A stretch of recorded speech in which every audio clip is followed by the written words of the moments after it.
The time is now to architect a life of excellence. What will we do? Who will we become? We decide today. This is Learn, Do, Become Radio with April and Eric Perry. Let's move onward and upward together.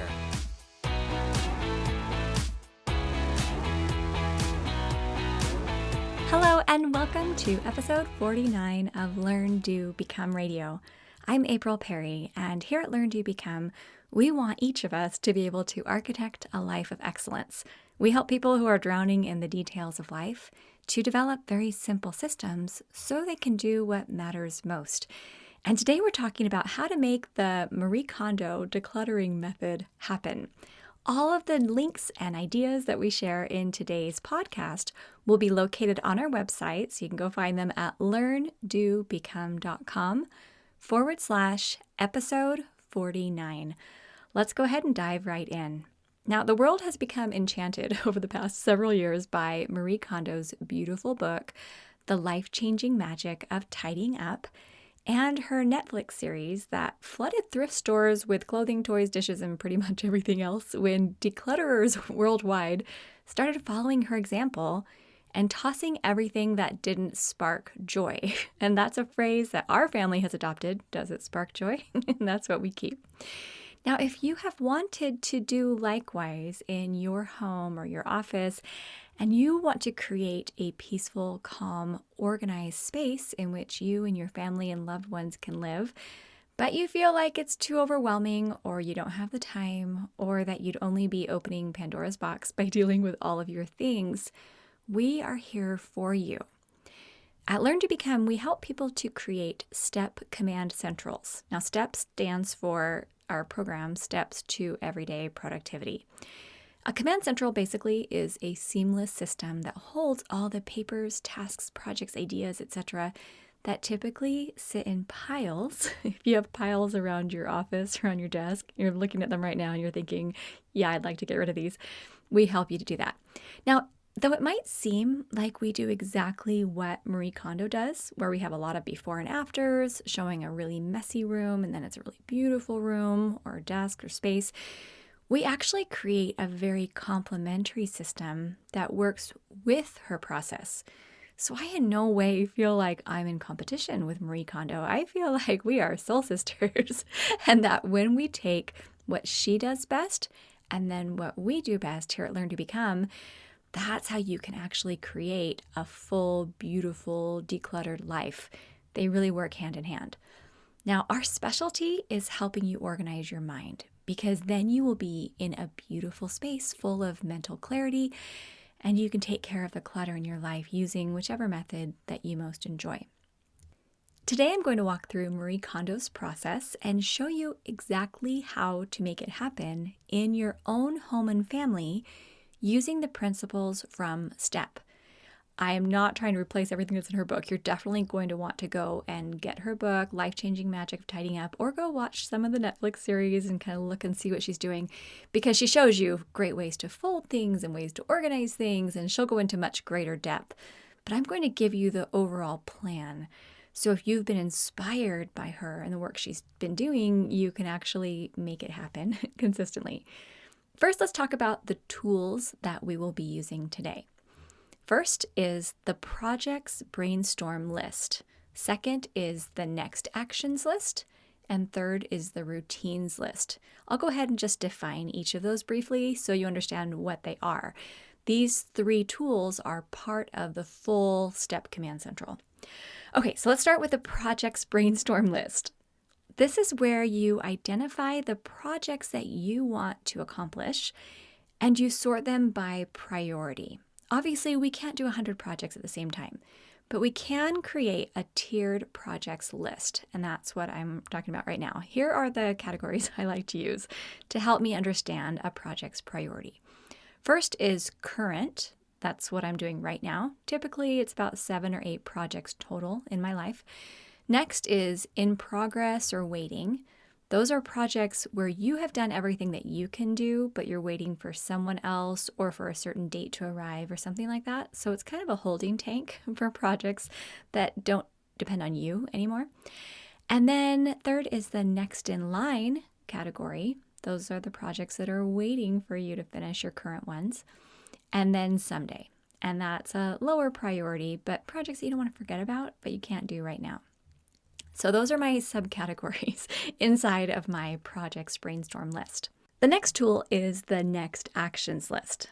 This is a weekly list that organizes very specific tasks that are going to move your projects forward by context, meaning where you are when you are getting the task done.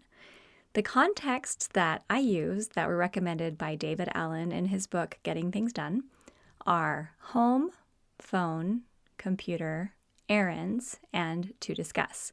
We'll have a little example on the show notes page, and you can also come to our free class at learndobecome.com/step if you want to learn more. The third tool is the routines list. This is a list of recurring tasks or events, things that you do over and over again. And we organize those with subheadings like daily, weekly, monthly, quarterly, and yearly. But just the idea that routines are separate from projects, that's just like an aha moment for so many people who come to our classes or participate in our programs online, because often we just kind of lump them all together. But routines and projects are totally different, okay? So as long as you feel pretty good about those three tools, the projects brainstorm list, the next actions list, and the routines list, then we are ready to move on. So I want to talk for a moment about the KonMari Method. That's what Marie Kondo uses. Now, many professional organizers recommend that we declutter our homes and offices by starting in one spot and then moving in a clockwise direction. That has actually worked really well for me and my family, and I still do that most of the time. But the KonMari Method has worked really well for us too, so I think it's however you decide you want to do it. But here's how KonMari.com describes their process. It says, the KonMari Method encourages tidying by category, not by location, beginning with clothes, then moving on to books, papers, kimono, which are miscellaneous items, and finally, sentimental items. There isn't one right way to organize, but if you're thinking the KonMari Method would work well for you, the rest of this podcast is going to explain how you would then implement it using your STEP Command Central. So I have 4 steps we're going to go through today. Step 1, identify and choose the priority level for the projects involved. If I were creating a projects list at this point for decluttering my home, it might look something like the following, and you could write this down in a digital note or on a piece of paper, wherever you would like. But the current project, I'd probably just pick one out of all the things that we're going to be doing to clean the house, get everything decluttered. The first one that's recommended by Marie Kondo is clothing. So I would say, all right, getting the clothing decluttered would be on my current projects list. Then next in line, I would have books and papers. Books, I do recommend the KonMari Method. For papers, though, I would use the STEP system and build using a STEP Command Central. Then under someday, I would add kimono using KonMari Method and the sentimental items also with the KonMari Method. But here's a little more on what's written above, what I've outlined above. First of all, on that projects brainstorm list, I only wrote projects specific to tidying up. But your full projects list would most likely include a variety of projects. Those, I would say, are for your family, but you also have projects that are just for you, or projects in the beyond category, which I consider to be paid work or volunteer work, things outside your personal life and your family life. Now, you can keep all projects together, so you can have one list. I actually do that. I have a whiteboard hanging in my office, and I have 7 or 8 projects written on that board for the month that include things for myself, for my family, and things in that beyond category for work or volunteer activities. Or you can keep your list totally separate. And you could have, here's my personal projects list, here's my family projects list, here's my work projects list.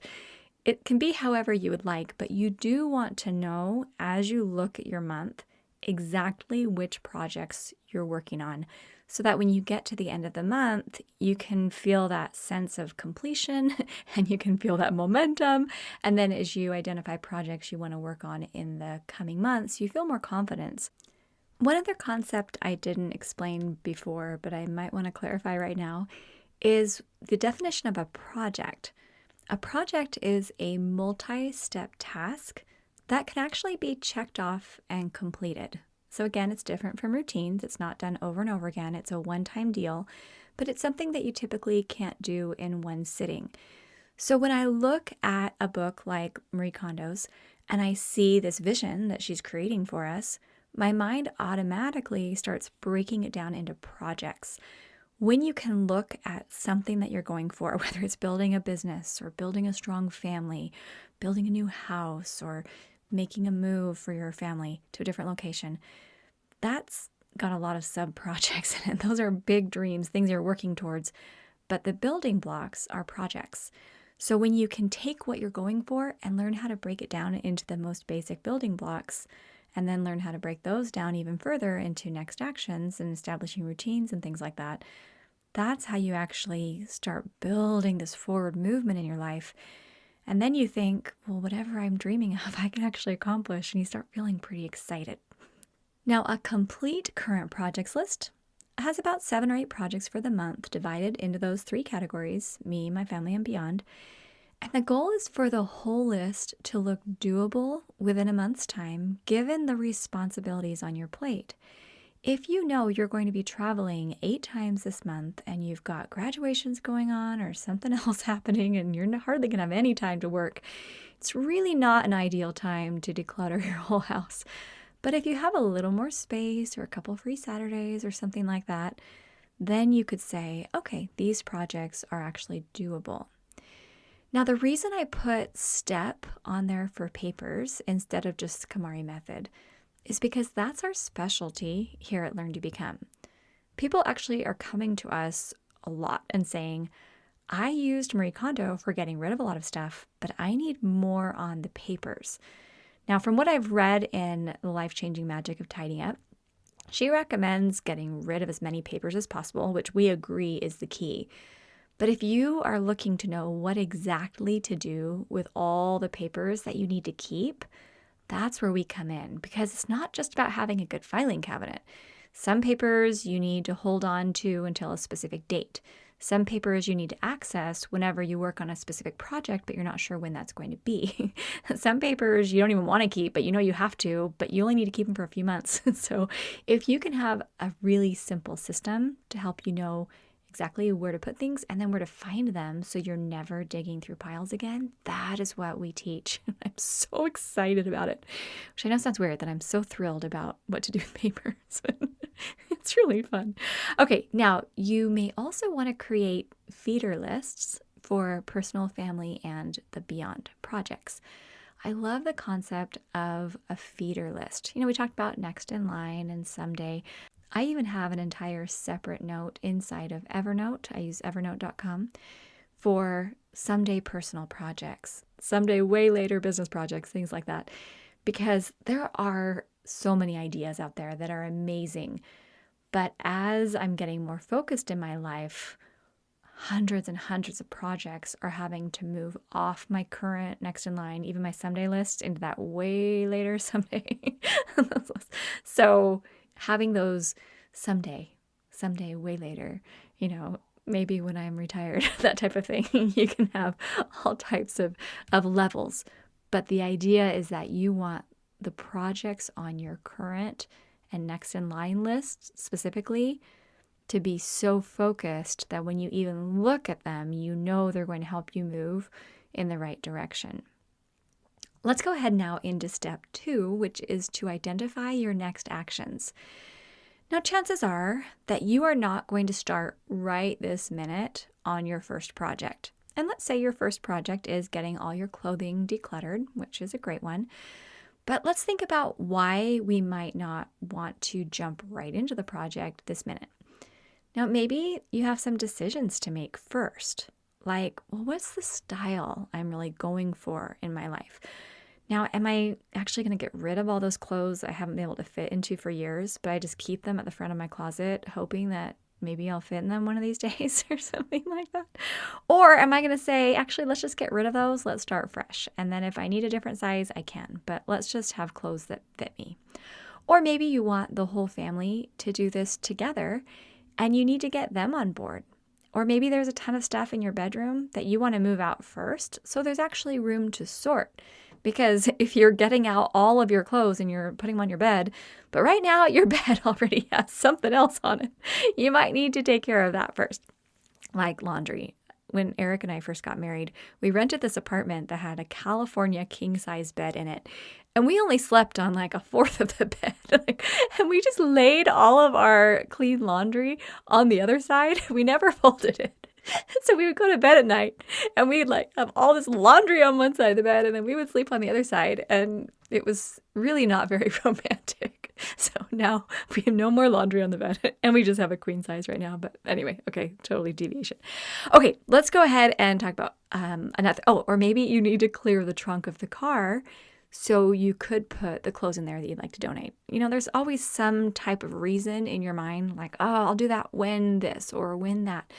So we may want to boil it all the way down and figure out what is that next action. So to identify your very next action on this first project, you just ask yourself this question. What is one thing I could do in 10 minutes or less to start moving this project forward? Should you set a date on the calendar, have a conversation with your family, maybe talk with a good friend about what's stressing you out about the project, or prepare the environment to make sorting easier? If there is anything stopping you from making progress, you just boil your next step down to the most basic task so you couldn't procrastinate even if you tried. Then once you've found that very specific next action, you're going to put it on that next actions list we created. That was one of the tools we discussed earlier. That's organized by where you are when you're getting it done. So if it's just setting a date on the calendar, maybe that's having a discussion with somebody and you can decide on that date. That would go in the to discuss category. Same thing with having a conversation with the family or talking with a good friend about what's stressing you out. Or maybe it could be a phone call. Hey, I'm going to call so-and-so. We're going to have this conversation. Put it on your phone call list. Or if it's something like, let's get the trunk of the car ready. That could be done when you're at home. So that would go in your home context. But when you've identified the very next step and you've written it on your list so you know where you're going to be when you're getting it done, now you're going to work from that list. Again, our free class will explain all about this and you can sign up on the show notes page.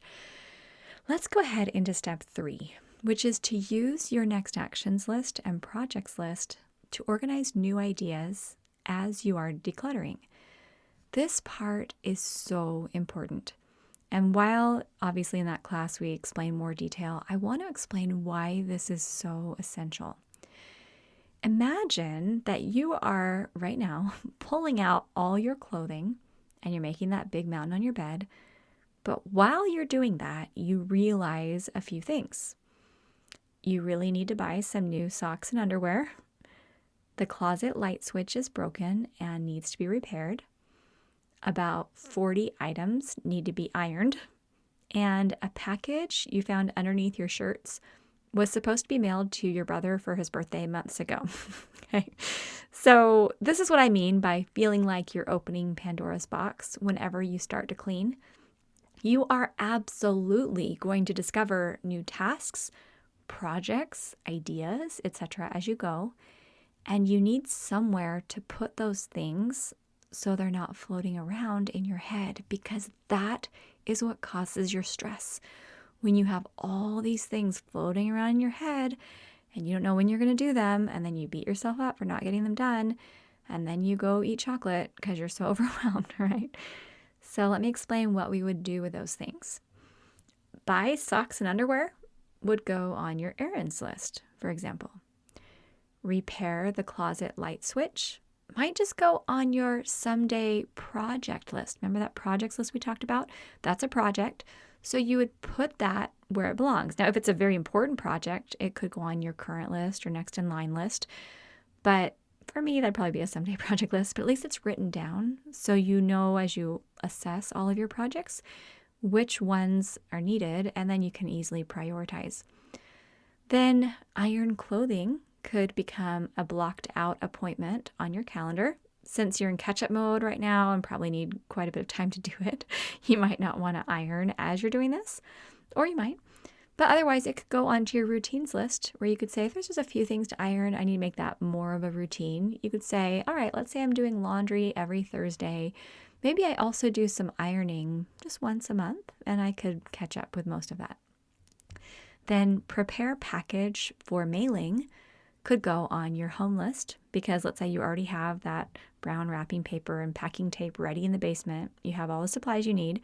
You just need, 10 minutes to take that package, get it wrapped, write the address on it and everything. So then you're ready to go put that in the car and add to your errands list run by the post office. See how fun that is, how it starts working? But there's so much confidence that this will give you while you are organizing. There's no fear. You just keep moving. You can then sort through your clothing, keeping only that which sparks joy, and you can even fold everything the way Marie Kondo suggests. She's got all kinds of videos and fun things on her website. But that is where you feel thrilled with your progress, because now you've actually gotten rid of all that stuff that's weighing you down, but you also have a supportive system to be able to maintain what you've just done and keep it moving forward. And now we're ready to go into step 4. When you are finished and you only have kept the clothing that sparks joy, you now want to identify the routines that will help you maintain what you just completed. This is another key that seriously makes me so happy, because I used to work for hours to clean my room. Then I would go back to all my old habits and I would let it get messy again. And then I would start from scratch and clean it all over again. And it was so frustrating. I felt like I was always cleaning my room. Growing up, that's seriously how we worked. We would work really hard and clean something. It would just go back and become a huge mess. And then we just never even felt motivated to clean, because we just thought, well, it's only going to stay that way for like a week, if that. But now it's different. Like, my life is pretty much organized every day, and I don't even spend that much time on it. So let's talk about some of the routines. Let's imagine that you've just gotten your closet totally looking great. You followed what Marie Kondo suggested. She even has a fun way that she recommends that you hang your clothes and how you put your socks. And she's so cute. I mean, I think she's a genius. She's done a beautiful job.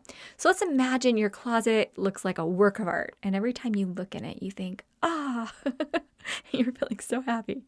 So then you need to ask yourself this question. What do I need to do every day, week, month, quarter, year, to keep it looking like this? And then you add those ideas to your routines list, which we explained is one of our tools, which you will review weekly. So I'm just going to share a few examples to get you thinking. And it's so great having it on this routines list you're just reviewing, because it's not a checklist and it's not something that's going to stress you out. It's just kind of a recommendation to help you maintain what you've done. Daily, things like hang up my clothes or put them in the appropriate laundry basket. Like, we have one for lights and we have one for darks, and then I have one for things to hand wash. And do that as soon as you take it off. I know sometimes at the end of the day, you just want to take off your clothes and throw them on the floor. Or I used to hang them over my desk chair. I had a desk in my room and I would just hang all my clothes over. There were like 85 things hanging on that chair or resting on the chair. Or we had someone who said, I want to run on my treadmill, but it's covered with clothing. Okay, so instead, just get in the habit where no matter how tired you are, when you take off something that's clean, you just hang it up and put it right back. And if you take off something that's dirty, you immediately put it into the sorted laundry basket. It is not hard. It seriously takes 2 seconds. And that's going to keep that mess, because I get it. I was helping my 11-year-old clean the other day. It's like a pair of shorts just in the corner of his room laying there. I'm like, what? How did these shorts just lay on the floor? How did this happen? Like, are these clean or are they dirty? He's like, I think they're dirty. Okay, why are they not in the laundry? Like, let's just do this. Let's not throw things in the corner, because then you have to double, triple, quadruple handle them, and you're digging through them and you're looking for something to wear. And I know, I remember I used to go in my room, be like, I need something to wear today. And there's just stuff all over the floor. So I'd be picking things up. What's dirty? What's clean? What's everything, right? And like, that just takes time and it's really discouraging. Okay, so daily hang up clothes. Okay, weekly, wash the dirty laundry. fold my laundry as soon as it gets out of the dryer and put it back where it belongs. Or if you can't, because I get it, sometimes we've got laundry that just sits there for 5 days or something like that. At least shake out what could get wrinkled as soon as you open the dryer so you don't have to go iron it or put it back in the dryer. Let's just, keep it as folded as we can. Maybe vacuum the closet each week. Maybe tidy anything else that's gotten out of place. Just do a quick assessment. All right, monthly, hand wash necessary items, iron anything that needs to be ironed. That works for us usually monthly. Quarterly, donate any clothes from the previous season that you didn't wear. And maybe dry clean any coats or dresses or things like that. I don't do a ton of dry cleaning. I try to buy things that are, not easily soiled and things that can last for a while, because it's not even just so much the cost of maintaining it. I mean, obviously that's something to consider, but it's also just the time that you're spending going back and forth to dry cleaners. And then maybe purchase any additional clothing needed for the upcoming season. Like as I'm recording this, we're about to go into summer and I need some new t-shirts and sandals and things like that. And it's a great time to kind of write a little list, put it on my errands list, replenish. And then yearly, things like a thorough cleaning of the closet. I do like about once a year, kind of just take everything out, wipe down all the shelves, clean it all out, replace things like nylons or underclothing or socks or whatever, and just get a fresh look to your closet. Doesn't have to cost a lot of money or take a lot of time, but just doing a really thorough clean out once a year, it's really nice. And you can put that as a calendar trigger as well if you want. All of these routines, again, are intermingled with your other routines on your list. So clearly it's not just maintaining clothing that we need to do. We also have the kitchen items and all the things that we are doing with meal planning and the outdoors and your car repair and all the things you need to do for your business. I mean, sometimes when you look at a routines list, you can think, wow, there's a lot of stuff that I do. And of course, the more we simplify our lives, the fewer routines we have, which is great. But if you are looking for a really simple digital way to organize routines, I really love asana.com. So it's asana.com. Right now I'm using their free version, but I organize all my routines on there so I can create calendar triggers if needed. And it just brings such peace of mind because I know if I can just do a few things to maintain my work, I'm saving a ton of time in the future. Then you can declutter and organize, but you really don't have to do much. And it gives you a really nice base level of cleanliness that just feels good. Hey, I hope this has been helpful to you. Those 4 steps, really not that hard. But if you're thinking, I'm ready to spark joy in my whole life, how do I do this and how do I maintain it? I just gave you the blueprint. I don't know if you've heard about our 25,000 step Command Central challenge, but we are on a mission to create a step Command Central on every desk. We're starting with 25,000 because really, if you organize your mind, then your space and your life will naturally follow. So if you would like to learn more about the challenge, come to learndoBecome.com/step 25K. So step 25K. Or you can just sign up for a free class at learndoBecome.com/step. Also, for all of the links that we've talked about today and to be able to see a written outline of what I just talked about, go to learndoBecome.com/episode 49. We're so glad you're here with us at Learn to Become.